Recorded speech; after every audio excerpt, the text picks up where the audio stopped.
তিলজলার ঘটনা, যেখানে শুট আউটের ঘটনা ঘটেছিল, সেই শুট আউটের ঘটনার পর অভিযুক্ত এবং তার বাবাকে পুলিশ গ্রেফতার করেছে ঠিকই, কিন্তু যেভাবে দুষ্কৃতী দৌরাত্ম্য বাড়তে শুরু করেছে, একেবারে সমাজ বিরোধীদের মুক্তাঞ্চল হয়ে পরিণত হয়েছে পার্ক সার্কাস, সেইটা সেখানকার স্থানীয় কাউন্সিলরের গলায় ধরা পড়েছে। স্থানীয় কাউন্সিলর তিনি নিজে বলছেন যে পার্ক সার্কাস রেল স্টেশন সংলগ্ন এলাকা তিলজলা তারাপাড়া কার্যত দুষ্কৃতীদের মুক্তাঞ্চলে পরিণত হয়েছে। একেবারে আমি বলছি অতনু, এইটা যখন শাসক দলের কাউন্সিলর নিজে বলেন, কার্যত তার গলায় অসহায় একটা বক্তব্য ফুটে ওঠে। স্বাভাবিকভাবে প্রশ্ন উঠবে, পুলিশ করছে কি তাহলে দিনের পর দিন? দেখো, একবারই প্রশ্ন উঠবে, এবং এই ঘটনাগুলো কোনো বিচ্ছিন্ন ঘটনা নয়। তুমি যদি দেখো গত কয়েকদিনে বোমা উদ্ধারের ঘটনা কোথায়, যেখানে নদিয়ায় আমাদের মনে আছে যে উপনির্বাচনের সময় যেখানে বোমার আঘাতে ছোট্ট তামান্নার মৃত্যু হয়েছিল, সেখানে আবার বোমা উদ্ধার হয়েছে। তুমি বুঝতে পারছো তাহলে পরিস্থিতিটা কোথায়? মানে কোনো ঘটনা থেকে কেউ কোনো শিক্ষা নিচ্ছে না। দ্বিতীয়ত, দুদিন আগেই তুমি দেখো ভাঙড়ে একের পর এক গণ্ডগোলের ঘটনা, কালকে ভাঙড়ে আবার বোমা উদ্ধার হয়েছে, কালকে বীরভূমে বোমা উদ্ধার হয়েছে, আজকে মালদায় বোমা উদ্ধার হয়েছে। ফলে একের পর এক জায়গা থেকে বোমা উদ্ধারের ঘটনা ঘটছে। কয়েকদিন আগে কলকাতা শহরের কাকুলিয়া রোডে ব্যাপক গণ্ডগোল হয়েছে।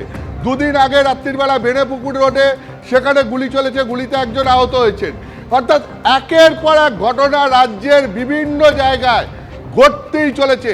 এত বেআইনি অস্ত্র বোমা আসছে কোথা থেকে? প্রথম এই প্রশ্ন ওঠে যে তাহলে পুলিশ কি করছে? যদি এত বেআইনি অস্ত্র বোমা সারা রাজ্য জুড়ে দুষ্কৃতীদের হাতে পৌঁছে যায়, তাহলে পুলিশ সেগুলো উদ্ধার করতে পারছে না কেন? এক। দুই হচ্ছে, এটা তো রাজ্যের কোনো একটা বিচ্ছিন্ন জায়গায় হঠাৎ করে একবার ঘটনা ঘটে যাচ্ছে এরকম নয়, প্রত্যেক দিনই রাজ্যের কোথাও না কোথাও এই ধরনের ঘটনা ঘটছে। ফলে এগুলোকে বিচ্ছিন্ন ঘটনা হিসেবে দেখা ঠিক হবে না। তার কারণ আজ এক জায়গায় ঘটছে, পরের দিন আরেক জায়গায় ঘটছে। তাহলে পরে সেক্ষেত্রে প্রশ্ন ওঠে যে পুলিশ কী করছে?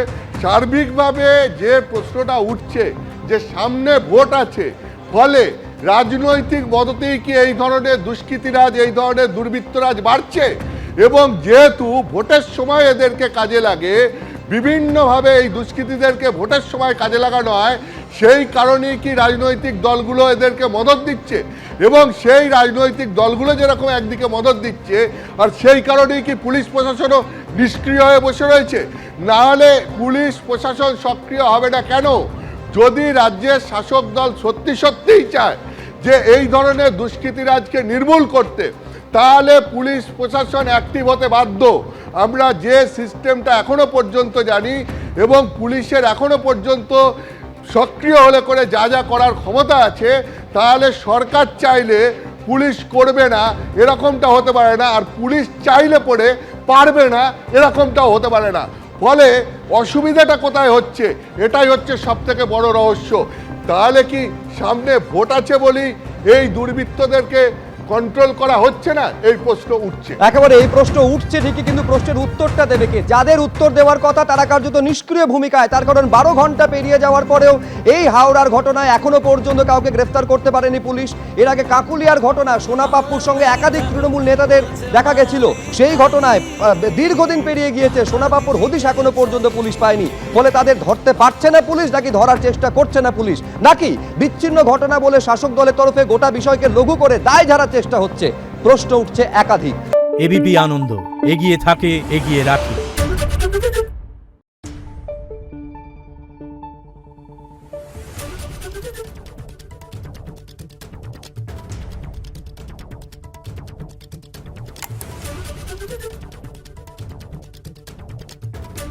Thank you.